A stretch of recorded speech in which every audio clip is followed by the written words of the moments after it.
හයි කොහොමද ඉතින් ඔයාලා හැමෝම ගොඩක් හොඳින් සතුටින් ඇති කියලා හිතනවා මේ මගේ YouTube channel එකේ පළවෙනිම වීඩියෝ එක.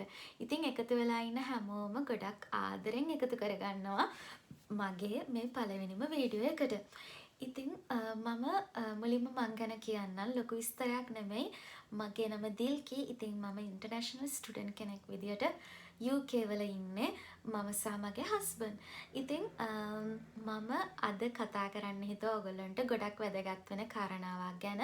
මොකද ගොඩක් අය ගොඩක් නංගිලා මල්ලිලා කැමති කියන්නේ තමන්ගේ හයර් එඩියුකේෂන් වලට වෙන රටකට ගිහිල්ලා ඉගෙන ගන්න. මොකද ඒක ලොකු එක්ස්පීරියන්ස් එකක්. වෙන රටක ඉගෙන ගන්න එක, වෙන භාෂාවල් ඉගෙන ගන්න හම්බ වෙන එක, වෙනම කල්චර් එකකට වෙනම කල්චර් එකක් එක්ක ඉන්න එක, ජීවත් වෙන්න ලැබෙන එක, ඒක අලුත්ම එක්ස්පීරියන්ස් එකක්. ඉතින් මම කැමති අන්න ඒ එක්ස්පීරියන්ස් එක කොහොමද මම විඳින්නේ ඒ දේවල් ගැන කතා කරන්න. ඉතින් මං ඊට කලින් හිතුවා මගේ පළවෙනිම වීඩියෝ එක විදියට මම කොහොමද UK වලට ආවේ. මම සහ මගේ හස්බන්ඩ්. ඉතින් මම UK වලට එන්න හිතුවේ මොකද UK වල වීසා ප්‍රොසෙස් එක ගොඩක් ලේසි අපිට ලොකු ඩොකියුමන්ට්ස් මේ සබ්මිට් කරන්න ඕනේ නැහැ. ඉතින් ඒවට ලොකුවට ටයිම් එක අපි වේස්ට් කරන්න ඕනේ නැති හින්දා මම හිතුවා UK අපි තෝරගත්තා මම සහ මගේ හස්බන්ඩ්. ඉතින් මගේ හස්බන්ඩ්ට නම් කලින් ඕනුනේ කැනඩා යන්නේ. උනාට කැනඩාවල අපි දැක්කා මේ මෑත කාලේ ඉඳන්ම ගොඩාක් වීසා රිෆියුසල්ස් තියෙනවා. ඒ හින්දා බොරුවට සල්ලි අපත යවා ගන්න ඕනේ නැති හින්දා මම හිතුවා UK ඇප්ලයි කරොත් හොඳයි කියලා. ඉතින් UK ඇප්ලයි කරනකොට අපිට ප්‍රධාන කාරණා කීපයක් සලකා බලන්න ඕන වුණා. ඉතින් එකක් අනිවාර්යෙන්ම ඩිපෙන්ඩන්ට්ව එකයි යන්න ඕනේ. මොකද ඩිපෙන්ඩන්ට් කෙනෙක් ඉන්නවා කියන්නේ ඒක අපිට දැන් තනියෙන් යනවට වඩා ඒක ඇත්තටම හොඳයිනේ. හැම පැත්තෙම ඩිපෙන්ඩන්ට් කෙනෙක් ඔයාට අනිවාර්යෙන්ම අවශ්‍යයිමයි. ඒ කියන්නේ ඔයා මැරිඩ් කෙනෙක් හෝ වේවා කොහොම හරි ඔයාට ඒක ලොකු සපෝට් එකක්. ඉතින් අන්න ඔය වගේ කාරණාවල් හිතන්න ඕනේ. ඒ වගේම ඔයාගේ කෝස් එකේ කොස්ට් එක, ඒ වගේම ලිවින් කොස්ට් එක, ඒ වගේම ඔයාගේ වීසා ප්‍රොසෙස් එකට කොච්චර වියදමක් යනවද, ඔන්න ඔය දේවල් අනිවාර්යයෙන්ම සලකා බලන්න ඕනේ ඔයා රටකට ඇප්ලයි කරද්දී. ඒ විතරක් නෙමෙයි.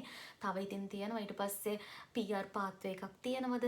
PR පාත්වේ එක ගැන නම් මම මේ channel එකේ මේ වීඩියෝ එකෙන් කතා කරන්නේ නැහැ. මොකද ඒක ගොඩක් කන්ෆියුස්. මොකද දැන් UK වල තියෙන තත්ත්වෙත් එක්ක සිටුේෂන් එකත් එක්ක තාම දැන් තියෙනවා ඒගොල්ලෝ PR එක අවුරුදු 10 කරයිද ඒක කොහොම කරයිද දන්නේ. අප්‍රේල් වෙනකන් ඉන්න ඕනේ. ඉතින් ඒ ඩිසිෂන් එක මොකක්ද කියලා දැනගන්න.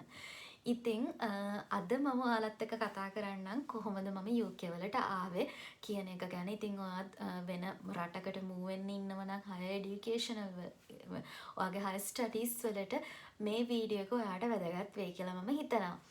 ඉතින් එහෙනම් අපි කතා කරමු. ඔව් 2025 පෙබරවාරි මාසේ තමයි මම ආවේ UK වලට. ඉතින් මම තෝරගත්ත කෝස් එක තමයි Masters by Research.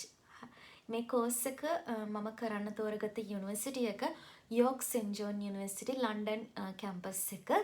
ඉතින් මගේ කෝස් එකේ ෆී එක උනේ 11250යි. ඉතින් ඔය තමයි ඉනිෂියල් ඩීටේල්ස් ටික.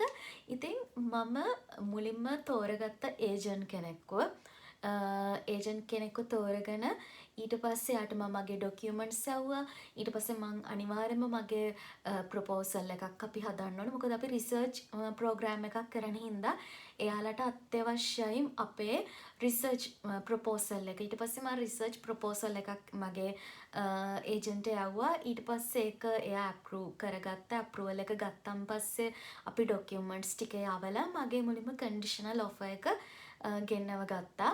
ඉන් පස්සේ අපි කැස් ඉන්ටර්විව් කියලා තියෙනවා. කැස් ඉන්ටර්විව් එකෙන් පස්සේ කැස් ඉන්ටර්විව් එක කියන්නේ ඒක AI generated ඉන්ටර්විව් එකක්. ඒකෙන් අපේ ඉනිෂියලි සමහර ජෙනරල් ක්වෙස්චන්ස් ටිකක් අහන්නේ. ඉතින් ඒ ටික අහලා ඒකෙන් අහන්නේ ගොඩක් වෙලාවට ඇයි ඔයා මේ කෝස් එක තෝරගත්තේ? ඇයි ඔයා මේ UK තෝරගත්තේ? ඇයි UK විදිහට ඔයා ලන්ඩන් තෝරගත්තේ? ලන්ඩන් වල තියෙන ඔයාට බලන්න යන්න පුළුවන් දේවල් මොනවද? ඒ වගේ ජෙනරල් දේවල් ටිකක් අහන්නේ. ඉතින් ඒකෙන් පස්සේ ඒ ඉන්ටර්විව් එක පාස් වුණාන් පස්සේ අපි ඉනිෂියල් පේමන්ට් එක කරන්න ඕනේ. ඉනිෂියල් පේමන්ට් එක 5650ක් වුණා. ඉතින් 5650 පේ කරන් පස්සේ අපිට අන්කන්ඩිෂනල් ලෙටර් එක ඒ වගේම මගේ කැස් ලෙටර් එක. කැස් ලෙටර් එක කියලා එකක් තියෙනවා. ඉතින් මේ කැස් ලෙටර් එක අනිවාර්යෙන් ඕනේ අපි වීසා එකට ඇප්ලයි කරනකොට. ඉතින් ඔන්න ඔය ලෙටර්ස් ටික හම්බුනාන් පස්සේ මම කරපු දේ තමයි මගේ account එකට ෆන්ඩ් එක එකතු කරපු එක. ඒ කියන්නේ දවස් 28ක් හරි අනිවාර්යෙන්ම අපි මටත් සහ හස්බන්ඩ්ගේ ෆන්ඩ් එක දෙකම මගේ account එකේ අපි පෙන්වන්න ඕනේ. ඒක දෙන්නගේ account වලින් පෙන්නුවත් ප්‍රශ්නයක් නෑ. ඒ වුණාට මේන් ඇප්ලිකන්ට්ගේ account එකේ පෙන්නුවා නම් ඒක ඔයාලට ලේසි. මොකද එතකොට මේ මෙහි UK VI එකෙන් අපි කියන්නේ UK embassy එකෙන් ඒගොල්ලෝ verify කරද්දී යාලට එක account එකයි නේ check කරන්න ඕනේ. නැත්තම් දෙන්නගේ separate account දෙකක් check කරද්දී ඒක පොඩ්ඩක් ඒක delay වෙන්න තියෙන ඉඩකඩ වැඩි වීසා එක. ඉතින් අන්න ඒ විදිහට අපි වීසා එක process කරා. ඊට පස්සේ කොහොම හරි මගේ වීසා එක එන්න හරියටම මාසයකටත් වඩා වැඩි කාලයක් ගියා. මං ස්ටෑන්ඩඩ් එකේ තමයි දැම්මේ. මන් දන්නේ අනිත් අයට නම් ගොඩක් අයට කලින් ආවා. ඒ වුණාට මට මාසයක් වගේ ටයිම් එකක් ගියා. ඉතින් වීසා එක process කරද්දී අනිවාර්යෙන් අත්‍යවශ්‍ය ඩොකියුමන්ට්ස් ටිකක් තියෙනවා. ඉතින් ඒ තමා අනිවාර්යෙන්ම අපේ කැස් අපි යුනි එකෙන් අපිට ඉෂියු කරන කැස් ලෙටර් එක ඊට පස්සේ අපේ එඩියුකේෂනල් ඩොකියුමන්ට්ස් අපි දෙන්නගේ මගේ සහ මගේ හස්බන්ඩ්ගේ එඩියුකේෂනල් ඩොකියුමන්ට්ස් ඔක්කොම ටික මොනවාද ඉංග්ලිෂ් ට්‍රාන්ස්ලේට් කරන්න ඕනේ. ඊට පස්සේ අපේ එම්ප්ලොයිමන්ට් ලෙටර්ස් ඒව අනිවාර්යෙන් තියෙන්න ඕනේ අපි දෙන්නගෙම. ඊන් පස්සේ අපේ මැරේජ් සර්ටිෆිකේට් එක ඊට පස්සේ මැරේජ් සර්ටිෆිකේට් එක ඒ වගේම තමයි අපේ මැරේජ් එක ප්‍රූව් කරන්න ඩොකියුමන්ට් එකකුත් තියෙන්න ඕනේ. මොකද ගොඩක් අය දැන් අපි නම් 2021 තමයි මැරි කරේ වුණාට අපි ඒත් දැම්මා. අනිවාර්යයෙන් කියන්නේ මැරේජ් එක ප්‍රූව් කරන්න ඩොකියුමන්ට් කියලා කියන්නේ ඔයාලගේ ෆොටෝස් ගත්ත ෆොටෝස් ඒ වගේ මැසේජස් වල ස්ක්‍රීන්ෂොට්ස් අන්න ඒව ටිකක් දාලා පොඩි ඩොකියුමන්ට් එකක් හදන් ඒක print out අරගෙන ඒකත් සබ්මිට් කරන්න ඕනේ ඔයාලා. ඒ වගේම ඉන් පස්සේ එතනින් ගියාන් පස්සේ තව TB සර්ටිෆිකේට් එක. TB සර්ටිෆිකේට් එක කියන්නේ අපි ගන්න අපේ මෙඩිකල් සර්ටිෆිකේට් එකක්. ඒ කියන්නේ අපිට ෂෙයා රෝගේ වැළඳිලා තියෙනවද කියලා බලන සර්ටිෆිකේට් එක. දැන් මෙතනදී ඔය සර්ටිෆිකේට් එක ගන්නකොට normal abnormal සහ තව තියෙනවා වෙන තව ස්ටේජ් එකක් තියෙන ඒක આવොත් නම් බෑ අපිට ප්‍රොසෙස් කරන්න. දැන් මගේ හස්බන්ඩ් ආව abnormal කියලා. abnormal ආව වුණත් ඔයාලට බය වෙන්න දෙයක් නැහැ. වීසා එකට ඒක ප්‍රශ්නයක් වෙන්නේ නැහැ. හරිද? ඉතින් ඒකට TB ටෙස්ට් එකට අපිට ගියා රුපියල් 20000ක මුදලක් ගියා. ඉතින් TB සර්ටිෆිකේට් එක අනිවාර්යෙන් ගන්න ඕනේ. ඉන් පස්සේ දැන් බර්ත් සර්ටිෆිකේට් එක ඉංග්‍රීසි ට්‍රාන්ස්ලේට් කරගන්න ඕනේ. ඔන්න ඔය ඩොකියුමන්ට් ටික ඔයාලා තියෙන්න ඕනේ.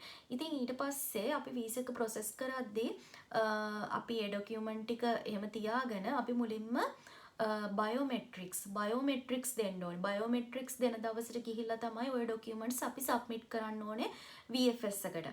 ඉතින් ඊට කලින් අපි අපොයින්ට්මන්ට් එකක් දානකොට ඔන්ලයින් ඇප්ලිකේෂන් එක අපි මගේ ඇප්ලිකේෂන් එක ෆිල් කරේ මගේ ඒජන්ට්. ඉතින් එයා වීසා ඇප්ලිකේෂන් එක ප්‍රොසෙස් කරද්දී අපි NHS charges ඒ කියන්නේ national health charges අපි pay කරන්න ඕනේ. health insurance එක pay කරන්න ඕනේ අපේ course එක ඒ කියන්නේ student visa time එකටම period එකටම අපි අපේ health coverage එකට අපි pay කරන්න ඕනේ. අන්න ඒක ඊට පස්සේ application fee එක ඔය ටික pay කරලා අපි VFS appointment එකක් දාගන්නවා. ඊන් පස්සේ එතෙන්ට ගිහිල්ලා අපි document දීලා අපි fingerprint දීලා අපේ passport බාර දීලා ඊට පස්සේ එච්චරයි ඒ process එක එච්චරයි. ඊට පස්සේ ඉතින් තියෙන ගෙදර ඇවිල්ලා බලාගෙන ඉන්න තමයි තියෙන්නේ. ඉතින් මම ඉතින් මාසෙකට වඩා කාලයක් හිටියා වීසා එක process වෙනකම් බලාගෙන. ඉතින් විශේෂම දේ තමයි මතක් කරගන්න ඕනේ. මම 2025 පෙබරවාරි 7 වෙනිදා තමයි මෙහෙට ආවේ. ඒ වුණාට මම තනියම ආවේ. මොකද මගේ හස්බන්ඩ් වැඩ කරන තැනින් එයා හොලිඩේ ඇප්ලයි කළා තමයි මෙහෙ එයා එන්න හිටියේ. ඉතින් එතකොට මම මුලින්ම තනියම ආවා. ඇවිල්ලා ඊට පස්සේ මගේ හස්බන්ඩ් ආවේ මට ඇවිල්ලා මං ඇවිල්ලා මාස හරියට මාස 8කට පස්සේ. 8කට පස්සේ ඉතින් ඒක ලොකු කියන්නේ තනියම වෙනවයි කියන එක හරි කියන්නේ එනකොට හරි මෙන්ටලි හරි මහුල්. ඉතින් ඇවිල්ලා ඊට පස්සේ අපි කොහොම හරි ජොබ්ස් හොයාගන්න ඕනේ තනියම සර්වයිව් වෙන්න ඕනේ. අපි අතේ ෆයින් අරන් එන්න ඕනේ සල්ලි. ඉතින් මොකද තනිය ජොබ් එකක් හම්බ වෙනකන් සල්ලි තියෙන්න ඕනේනේ. ඉතින් ඒ දේවල් ටික කොහොමද මම හස්බන්ඩ් එනකන් කොහොමද සර්වයිව් වුනේ? ජොබ් එකක් හොයාගත්තේ කොහොමද කියන එක ගැන ඊළඟ වීඩියෝ එකේදී මම කතා කරන්නම්. ඉතින් ඔයාලට මොන හරි ප්‍රශ්න තියෙනවා නම් පල්ලෙහාන් කමෙන්ට් කරන්න. ඉතින් ඔයාලට මගේ ඒජන්ට්ගේ විස්තර ඕන නම් ඒජන්ට්ගේ ඩීටේල්ස් ඕන නම් මගේ ඒජන්ට් තමයි කලින් මගේ යුනි එකේ හිටපු කන්ට්‍රි මැනේජර්. ඉතින් මම එයාගේ ඩීටේල්ස් ඔයාලට දාන්නම් පල්ලෙහා කමෙන්ට් එකකින්. ඉතින් ඔයාලා හැමෝටම මම විශ් කරනවා. ඉතින් ඔයාලත් හයර් ස්ටඩීස් වලට වෙන කන්ට්‍රි එකක් මොකක් හරි කන්ට්‍රි එකක් බලනවා නම් ඇප්ලයි කරන්න. UK මං හිතන්නේ හොඳ කියන්නේ එයාලගේ එඩියුකේෂන් සිස්ටම් එක ඇත්තටම ගොඩක් හොඳයි. හොඳ පාත්වේ එකක් තියෙනවා. PR පාත් එක ගැන මම මේ වීඩියෝ එකෙන් කතා කරන්නේ නැහැ. මොකද තාම ඒක ගැන ඩිසිෂන් එකක් පාර්ලිමේන්තු එකෙන් අරන් නැති හින්දා ඒක අප්‍රේල් වල තමයි ඒගොල්ලෝ කියන්නේ මොකද කරන්නේ අවුරුදු 5ද නැත්නම් අවුරුදු 10 කරනවද කියලා. ඉතින් අපි කතා කරමු ඊළඟ වීඩියෝ එකේදී. මම අද මේ වීඩියෝ එකෙන් කතා කරේ ඔයා මේ UK වලට එන්න හිතන් ඉන්න කෙනෙක් නම් මම හිතනවා මේ වීඩියෝ එක වැදගත් වෙයි කියලා. මොන හරි දෙයක් දැනගන්න ඕන නම් පල්ලෙහාන් කමෙන්ට් කරන්න. මම ඒකට රිප්ලයි කරන්නම්. එහෙනම් ඔයාලා හැමෝම ගොඩක් සතුටින් පරිස්සමින් හොඳින් ඉන්න කියලා ප්‍රාර්ථනා කරන ගමන් මම වීඩියෝ එක ඉවර කරනවා. හැමෝටම බයි.